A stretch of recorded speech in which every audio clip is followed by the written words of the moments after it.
एक समय की बात है। एक गांव में एक बुढ़िया माई अपने बेटे बहू के साथ रहती थी। उसका बेटा दूसरे गांव में कमाने के लिए गया हुआ था। इधर पीछे से बुढ़िया माई अपनी बहू के साथ घर में अकेली रहती थी।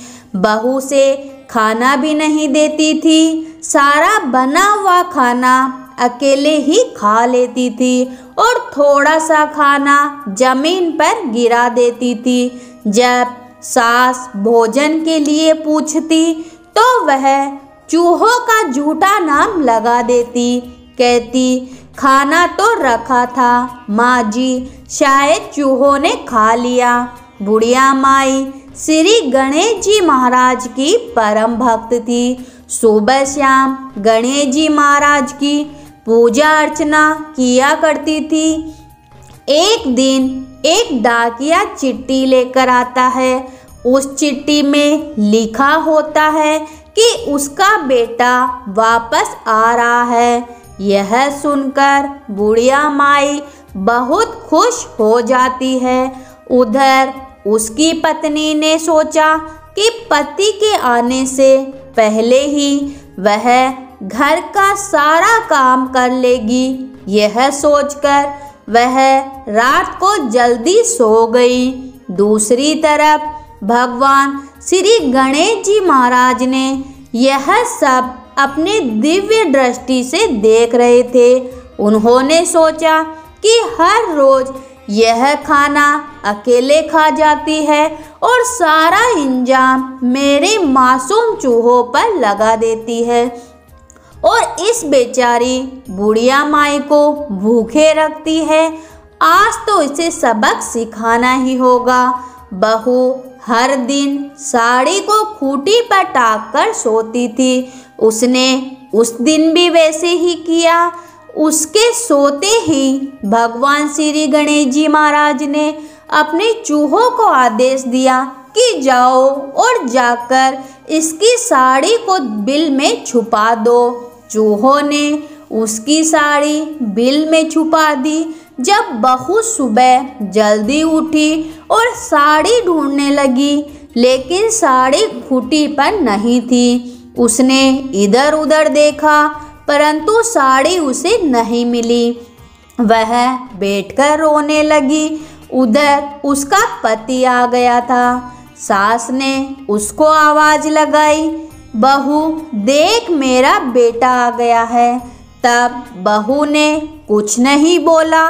सास ने फिर आवाज लगाई। बहू बोली, माँ जी मेरी साड़ी नहीं मिल रही है, मैं बाहर कैसे आऊँ?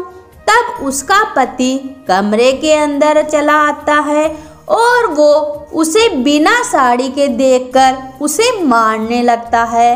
कहता है कि बंद कमरे से साड़ी कहाँ जाएगी। उतने में बुढ़िया माई भी अंदर आ जाती है। वह इधर उधर देखती है। उसे साड़ी का पल्लू चूहों के बिल में दिख जाता है। बुढ़िया माई कहती है कि बहू बेचारी सच कह रही है। वह री साड़ी चूहों के बिल में। बहू सास के पैर पकड़ लेती है और कहती है कि माँ जी मुझे माफ़ कर दीजिए, मेरी करनी मेरे साथ। मैं हर रोज भोजन चुरा कर खाती थी और नाम चूहों का लगा देती थी, इसलिए गणेश जी महाराज ने मुझे सजा दी है। उसके बाद से ही वह उसे गणेश जी महाराज से अटूट लगाव हो गया।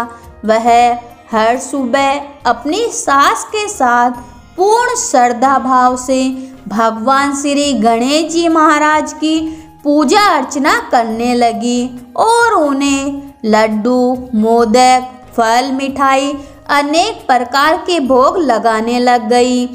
गणेश जी महाराज यह सब देखकर बहुत प्रसन्न हुए और उनकी कृपा से उनके घर में सुख समृद्धि आने लगी और वे सब खुशी खुशी अपना जीवन व्यतीत करने लगे। तो गणेश जी महाराज, जैसे आपने उस बुढ़िया माई पर रक्षा की, उस बहू को सबक सिखाया, वैसे आपकी कहानी सुनने वाले, हुकारा भरने वाले, आपकी पूजा पाठ करने वाले सब पर अपनी कृपा दृष्टि बनाए रखना, सबकी मनोकामना पूरी करना। तो बोलो गणेश जी महाराज की जय हो।